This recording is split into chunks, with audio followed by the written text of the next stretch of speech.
Well, the biggest political news this week has without doubt been the resignation of the Victorian Premier Dan Andrews.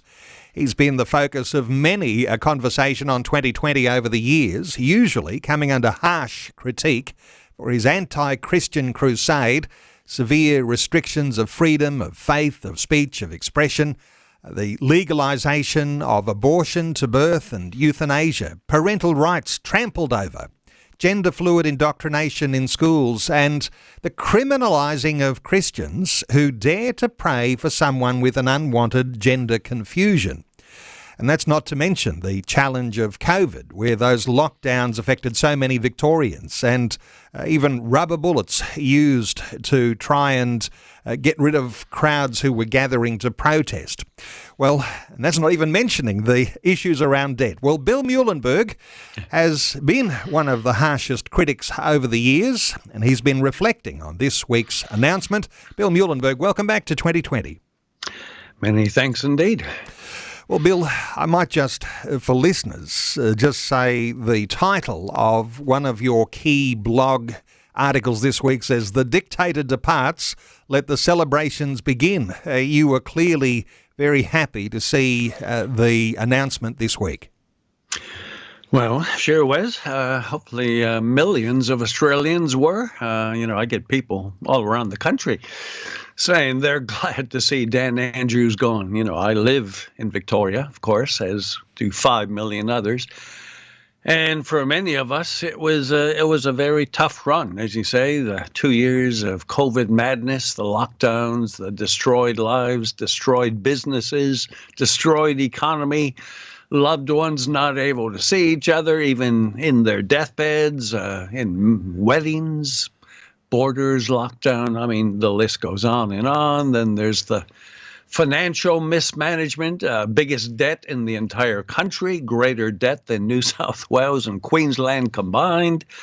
One major project after another, he absolutely blew $1 billion of my tax dollars and our tax dollars on a road that was never built.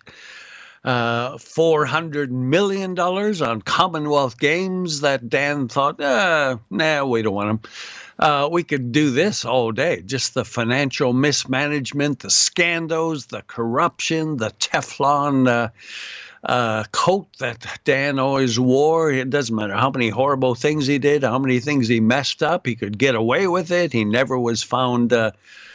He always managed to get himself out of a jam. And, half of the inquiries were whitewashes anyways, just like we now have Albanese, his buddy, wanting to have a so-called inquiry into COVID in the responses. But he said none of the states will have to answer, which is absolute madness, right? It was the states who did the lockdowns. It was the states that closed the borders. It was the states that destroyed small business. On and on we go.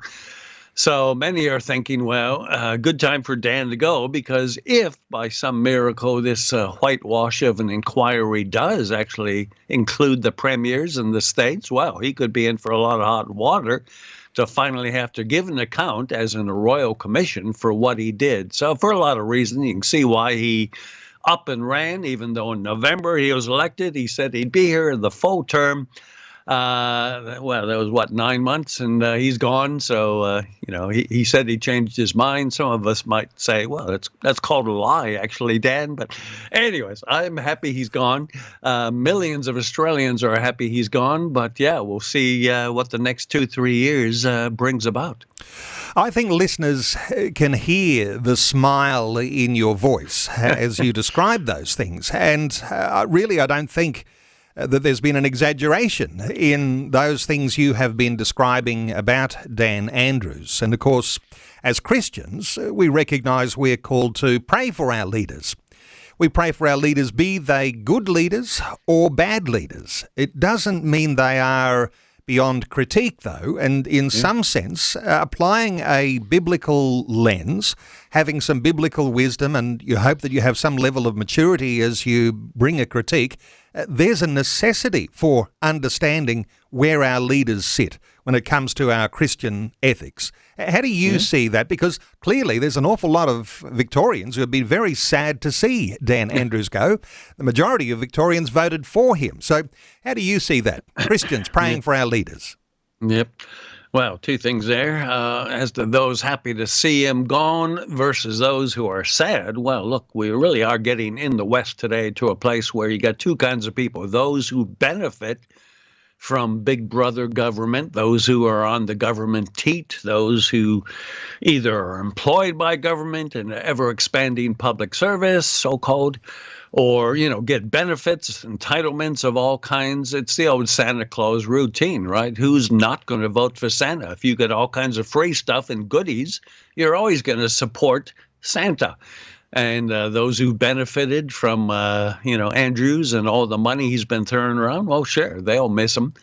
But the rest of us who had to pay for all this, those of us who had to suffer greatly as we see taxes go up, energy costs go up, price of living go up, simply buying food to put on the table go up, we know, we're the ones who have had to bear the brunt of all this. Now, sure, as far as prayer goes, my old pastor used to rightly say, if you criticize somebody a bunch but don't pray for him, guess what? That's gossip.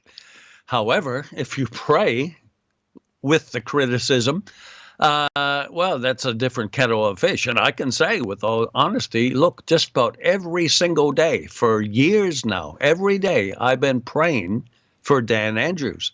And I've said before, there's a great prayer. It's fully biblical. Not just Dan Andrews, could be any number of people. Lord, either improve or remove, right? Either get him wonderfully saved, turn him into a great Christian, let righteousness and justice reign in Victoria and elsewhere, or one way or another, move him out of the picture.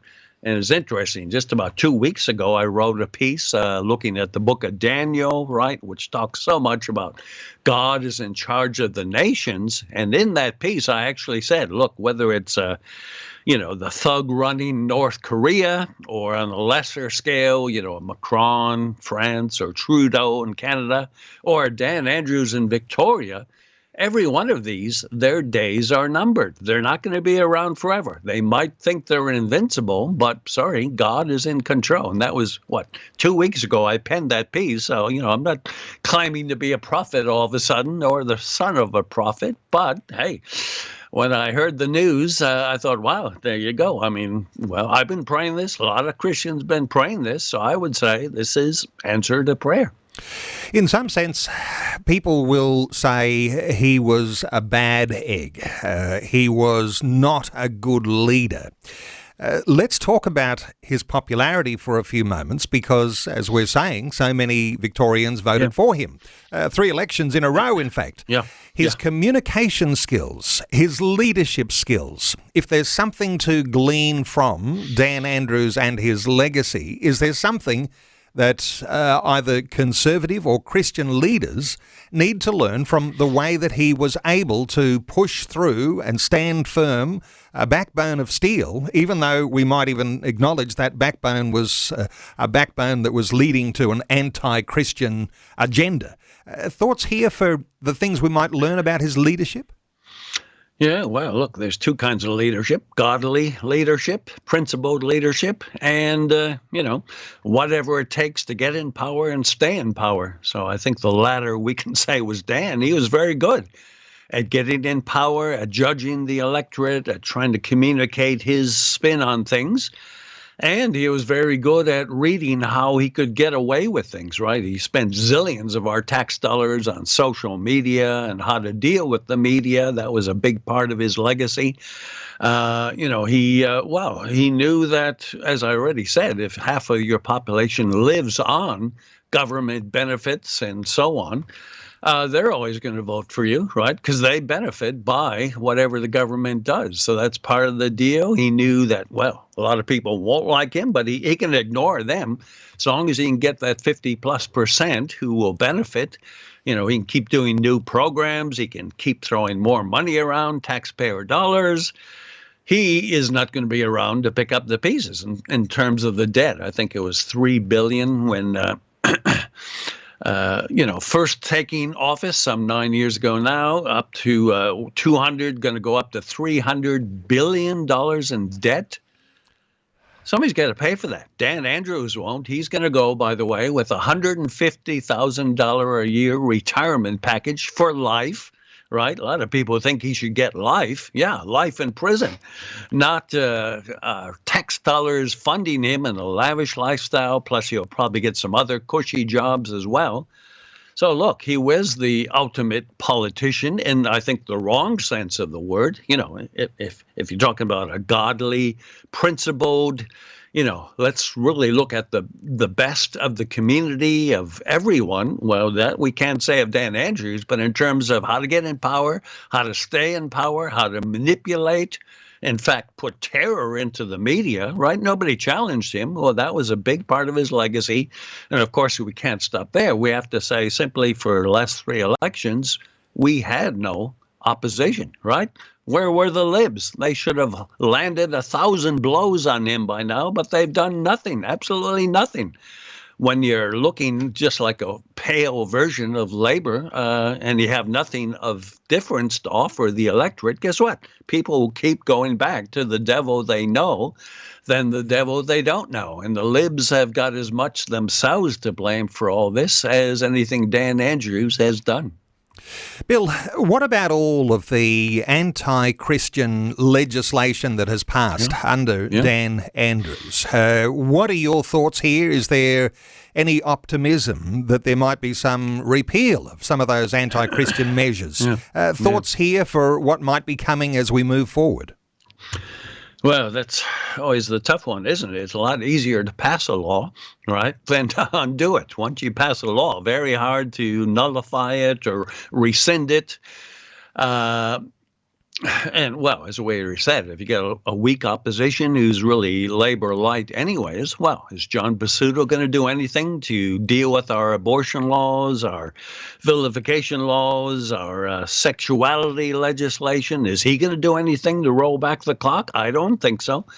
So as long as you have weak wonders like Basuto in the party, kicking out great champs, by the way, Christians, conservatives like Maura Deeming, well, I don't think Labor's going to undo any of these laws. And if you have a weak opposition, they're not going to do anything. So, look, we're glad Andrews is gone. As we say, next 3 years, will the replacement be any better? And in one sense, it's hard to say how could anybody be worse than Dan Andrews. But look, most of the ones in Labor are of his faction, socialist left, hardcore secular socialist left. There's a small, mild kind of right side to Victorian Labor, but, their chances of getting anywhere fast are pretty slim. So between Labor doing what it keeps on doing and the libs having zero impact, at least at this stage, well, I'd like to see some of these things overturned. I'd like to see some of these horrible laws changed, but for the time being, it doesn't look like it's going to happen. Well, I'll point listeners to your latest articles, and no doubt there's probably more coming on just what's happening with all of the transitions in Victoria. But the one we've been talking about today on the biggest political news this week, the dictator departs, let the celebrations begin. And you'll be able to read what Bill Muehlenberg has written at billmuehlenberg.com, or you can simply Google Culture Watch. Bill, thanks so much for great insights once again today on 2020. Always a pleasure.